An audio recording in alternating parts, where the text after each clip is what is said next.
Aujourd'hui, on va parler de couple, et notamment des débuts de couple, ce moment où vous envisagez quelqu'un et vous vous dites est-ce que cette personne-là pourrait être un bon partenaire pour moi, une bonne partenaire pour moi. Et il y a des critères que vous allez pouvoir repérer assez tôt dans ces débuts de relation-là et qui vont vous permettre de vous rendre compte de si cette relation a un avenir ou pas. Parce qu'en fait, les premiers dates, c'est vraiment l'occasion de faire le tri et de vous rendre compte de ça assez tôt. Pour le coup, je suis thérapeute et moi, des couples, j'en vois passer plein dans ma patientèle. Et s'il y a bien un truc que j'ai réalisé assez vite, c'est que les raisons pour lesquelles ils se séparent, bien souvent, c'est des choses qui étaient présentes dès le tout début. Donc ce serait dommage que vous passiez à côté de certains signes qui vous renseignent déjà sur la viabilité de la relation. Ces choses-là, on peut les voir même en dehors des apparences du tout début, de quand c'est encore tout beau, tout propre, tout frais, que tout le monde donne le meilleur de lui-même et a l'air d'être la meilleure version d'elle-même. Il y a des choses qui trompent vraiment pas là-dedans. La première chose que je vais vous demander de regarder pour vérifier si cette personne-là est un bon ou une bonne partenaire potentielle pour vous, c'est pas forcément la personne en elle-même en fait, c'est vous. On va regarder l'impact que cette personne-là a sur vous, l'influence qu'elle a sur vous, parce que vous n'êtes pas neutre et exactement pareil, peu importe la personne en face de qui vous êtes. Vous vous comportez pas pareil au travail, avec vos amis, dans votre famille, et chaque personne que vous rencontrez, dans son rapport avec vous, va vous créer d'une certaine manière. Vous allez parfois vous voir être plus doux, plus patient, plus rigolo, vous n'êtes pas tout à fait pareil en fonction des gens avec qui vous êtes, et c'est important que le partenaire amoureux que vous ayez révèle chez vous des choses que vous aimez beaucoup. Je veux que vous ayez la sensation auprès de cette personne-là de devenir ou d'être pleinement quelqu'un que vous aimez bien. Si vous n'avez pas ça, en fait, ça va créer des gros problèmes. Parce que même si vous trouvez que la personne est géniale, qu'elle est gentille, qu'elle a une liste longue comme le bras de qualité, qui des fois vont s'effriter avec le temps ou pas, mais dans tous les cas que cette personne-là, sur le papier, elle est super, mais que face à elle, vous vous sentez un petit peu à marcher sur des œufs, vous avez l'impression qu'elle a beaucoup plus de valeur que vous et que vous êtes vraiment tout nul en comparaison, vous osez pas trop aborder certains sujets parce que vous avez souvent peur de la vexer ou de créer un problème, un conflit, vous vous voyez, vous rapetissez, vous vous voyez vous agacer facilement, monter vite en pression, il se passe des mauvaises choses chez vous en fait, et vous commencez à douter de vous, à vous poser plein de questions, à voir plein de mauvaises choses arriver dans votre comportement et dans vos sentiments, dans votre ressenti, même en dehors de la personne en elle-même, mais rien que vis-à-vis de vous, et ça pour moi, c'est un signe qui est vraiment très alarmant. Au-delà de la relation amoureuse en fait. C'est important que dans votre environnement proche, dans les gens que vous fréquentez le plus souvent, il y ait des gens qui révèlent chez vous ce qu'il y a de meilleur. Et ça, on peut pas juste tout à fait le décider. C'est pas que les gens sont gentils ou pas gentils et qui veulent bien ou qui veulent pas révéler ces choses-là chez vous. C'est juste que naturellement, la mayonnaise va prendre ou pas prendre. Il y a une compatibilité que vous allez pouvoir déjà observer à cet endroit-là. Est-ce que cette personne-là fait de vous quelqu'un de meilleur ? Il y a des gens, vous savez, qui vous donnent plein d'énergie, qui vous donnent envie de plein de choses, qui à la fois vous empêchent pas d'avoir confiance en vous, mais vous donnent envie de vouloir plus, de chercher plus, de progresser, d'avancer dans une forme de joie sincère. Des gens avec qui vous vous sentez enfin en confiance et vous arrivez à dire les choses que d'habitude vous n'arrivez pas à dire. Vous osez aborder les sujets que vous abordez jamais parce que vous avez moins peur du conflit, parce que cette personne-là, quand vous êtes avec elle, elle vous rend courageux. Elle vous permet d'aller dans les contrées que vous avez du mal à explorer d'habitude. Elle vous permet d'oser, de grandir, de devenir courageux. Ce genre de choses-là, ça c'est vraiment la première chose que je veux que vous regardiez au contact de cette personne-là. Qui est-ce que vous devenez ? Vous ne pourrez pas être à long terme avec un ou une partenaire qui fait de vous quelqu'un que vous n'aimez pas. Pas parce que la personne a des mauvaises intentions, encore une fois, mais parce que la mayonnaise qui prend entre vous ne vous permet pas de révéler les bonnes choses qu'il y a chez vous. Bien évidemment, c'est pas qu'on met tout sur le dos de la personne, et il y a des gens qui se sentent mal, peu importe face à qui ils sont. Mais je pars du principe que vous êtes quelqu'un d'intelligent et que vous êtes capable de vous rendre compte que dans ce que je dis là, vous allez voir des différences chez vous par rapport à certaines personnes. Je veux que vous fassiez attention à ça. Vous êtes capable de vous en rendre compte et de faire la distinction dans « tiens, il y a quelque chose de différent avec cette personne-là, en bien ou en mal ». Le plus vous serez attentif à ce genre de choses-là, et le plus vous arriverez aussi bien à déterminer est-ce que c'est moi qui crée ça dans la relation ou est-ce que simplement ça appartient à la relation et quoi que je fasse, il y aura ça. Pour aller plus loin, on va pas donc évidemment tout mettre juste sur le dos de cette alchimie-là, on va aussi aller chercher quelque chose de plus concret. C'est quelle est la réaction que la personne va avoir dans les moments qui frottent. Parce qu'il va y en avoir des moments difficiles, délicats, où vous n'êtes pas d'accord l'un et l'autre, que ce soit sur une habitude de vie, que ce soit sur un comportement à avoir, que ce soit sur une opinion, vous allez avoir des moments pas tout à fait agréables et confortables parce que vu que tout le monde est très différent, de temps en temps, ça va créer des frottements. C'est vraiment pas grave, surtout si vous arrivez à bien communiquer à travers ça, à passer de l'autre côté. Au contraire, même ces frottements-là, ils rapprochent les gens. C'est pas juste dans les fous rires que vous avez fait les amitiés les plus proches, c'est dans le dur, c'est dans le difficile, c'est quand ça allait pas et que la personne était encore là, que vous avez pu traverser des choses difficiles, que vous sentez qu'il y a du lien et que cette personne-là, elle est vraiment solide à côté de vous et elle est surtout capable de collaborer avec vous, que ça aille bien ou que ça aille pas bien. Et clairement, le côté pour le meilleur et pour le pire dans une relation amoureuse, bah ça passe par ça. Il se passe quoi quand je ramène les sujets qui fâchent? Pas juste pour la provoque, mais quand je viens dire la vérité. Quand j'ose venir dire ça me plaît pas, je sais pas quoi faire, est-ce qu'on peut trouver une solution ensemble? Ce genre de phrase qui n'est pas du tout violente ou problématique, est-ce que face à ce genre de phrase-là, la personne va s'énerver, va vous le remettre sur le dos, va vouloir en parler plus tard et finalement ne jamais vouloir en reparler?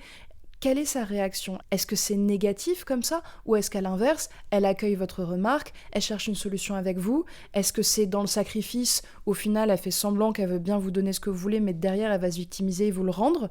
Ou est-ce qu'elle prend vraiment et que derrière, la solution qu'elle cherche à trouver avec vous convient à tout le monde, vous essayez, vous faites des essais-erreurs, mais elle a à cœur que tout le monde se sente bien dans cette relation-là et qu'elle soit saine. Ça, par exemple, quand vous avez quelqu'un qui, dès le début, alors que ça fait à peine 2-3 semaines que vous vous fréquentez, va très bien réagir face aux sujets les plus délicats et très sincèrement essayer de collaborer avec vous pour obtenir le meilleur, bah vous avez déjà un sacré indice que plutôt que de faire semblant, plutôt que de se planquer et de juste profiter du bon, déjà elle arrive à construire avec vous alors qu'elle vous connaît pas encore tant que ça. Ça c'est un très très bon indice de bon partenaire à long terme parce que dans la vie à long terme il va s'en passer des trucs et notamment des choses vraiment pas très agréables.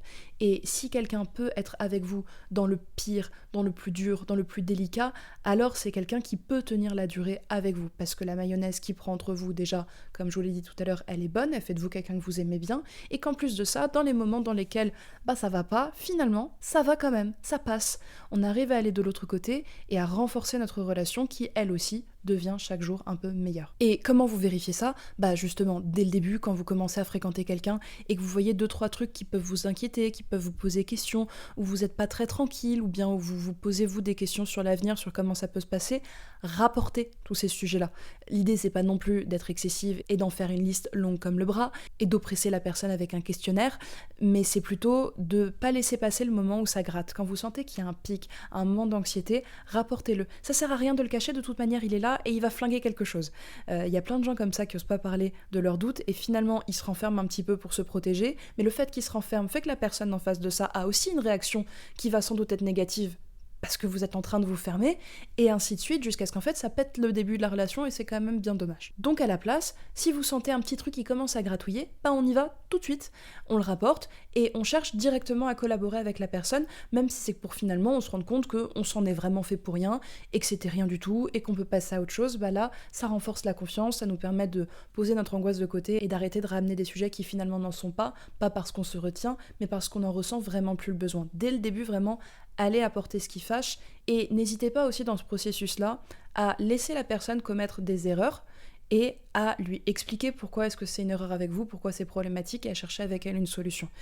Le fait de la laisser commettre l'erreur avant, c'est hyper utile. J'en parle dans une autre vidéo, je vous mettrai le lien quelque part, sur le fait que c'est utile parfois de laisser cramer des trucs. C'est très drôle que je dise ça au moment où il y a un camion de pompiers qui passe. Je sais pas si vous l'entendez à travers le micro, mais merci pour cette circonstance impromptue. Du coup, voilà, laissez cramer des trucs, c'est-à-dire quand il y a un danger potentiel où vous avez l'impression que la personne pourrait mal se comporter, laissez faire une fois, proposez de corriger ça et vous voyez comment réagit. Vous voulez être avec quelqu'un qui cherche à mieux faire. Ces deux critères-là, pour moi, c'est les deux premiers que vous avez à vérifier. Si vous avez pas ça, en fait, ça sert à rien. Parce que si vous êtes avec quelqu'un qui vous fait vous sentir pas bien avec vous-même et qui collabore pas avec vous quand les temps sont difficiles, mais vous avez juste rien à foutre avec en fait. C'est pas intéressant, c'est pas une belle relation amoureuse ça. Et je peux entendre que la personne peut être super et que vous avez des papillons dans le ventre parce que les hormones font ça, c'est le principe, c'est que vous êtes vite dans l'excitation, dans le plaisir à vouloir partager des choses avec elle et si elle a l'air super géniale, vous vous dites que c'est quelqu'un de super. Mais il y a une différence entre avoir plein de qualités et avoir des bonnes conséquences sur vous. La priorité, c'est pas les qualités de la personne malheureusement, c'est les conséquences que ça a sur vous. C'est vrai en amour, c'est vrai en amitié, c'est vrai partout, vous devez regarder ça. Donc faites rentrer les gens dans votre vie uniquement pour ça. Et d'ailleurs, j'ai envie de vous inviter à faire un truc qu'on fait pas assez, c'est d'être vraiment super exigeant. Il y a plein de gens à qui on dit tout le temps « oui, t'es trop exigeant, tu trouveras jamais quelqu'un avec ces critères-là ». Bah, j'ai envie de vous dire, à l'inverse, si, soyez plus exigeant. Permettez-vous d'être exigeant à ce point, parce que si vous vous coltinez quelqu'un avec qui vous n'êtes pas bien, qui vous rend moins bon, vous allez devenir aigri, vous allez être malheureux parce qu'il y a plein de problèmes qui vont pas avoir de solution, et la vie elle est trop courte pour s'emmerder avec ce genre de relation-là pourrie.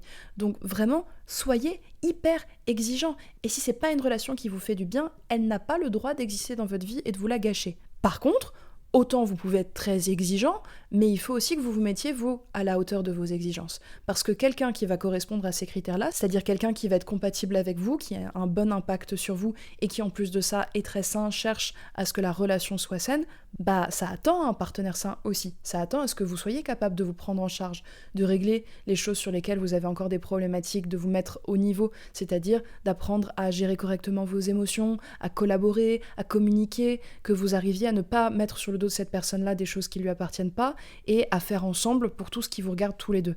Si vous n'êtes pas au niveau, vous arriverez jamais à séduire quelqu'un qui cherche ça aussi. Donc l'exigence, elle va dans les deux sens en fait, c'est juste ça. Soyez très exigeant vis-à-vis du partenaire que vous choisissez, mais soyez aussi très exigeant vis-à-vis de vous-même, parce que cette exigence-là, le fait que ça vous fasse progresser, va surtout vous permettre d'être plus heureux, parce qu'en fait, c'est pas une exigence ridicule que de se dire que c'est important de bien gérer vos émotions et de pas vous faire avaler par votre tristesse, par votre anxiété, mais que à la place, vous ayez envie de viser beaucoup plus de bonheur, d'épanouissement, d'accomplissement. Quelqu'un qui va bien, il n'a pas envie de quelqu'un qui va mal dans sa vie.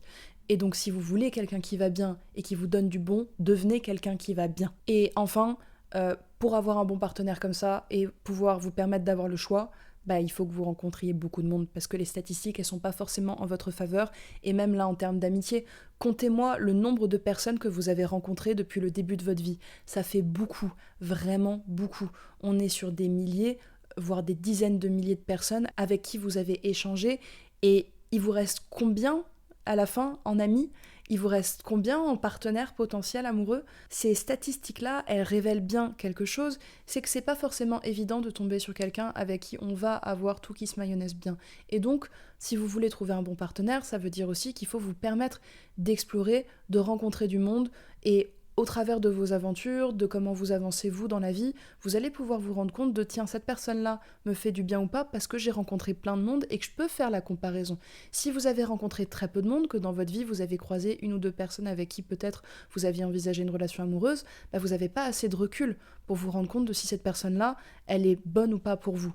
Il faut que vous ayez des éléments de comparaison, sinon tout va vous sembler normal. Si depuis le début de votre vie, vous n'avez eu que des relations toxiques, vous allez partir du principe que quelqu'un qui est toxique mais à peu près gentil, c'est le haut du panier. Alors qu'en fait, il est quand même dans la mauvaise catégorie. Donc boostez-moi ces statistiques-là pour pouvoir vous rendre compte par vous-même dans l'expérience et dans votre corps, pas juste dans votre tête, de qu'est-ce qui est normal, comment les gens ils se comportent d'habitude entre eux, avec vous, et choisissez c'est quoi les comportements que vous avez envie de voir apparaître dans votre future relation ou pas.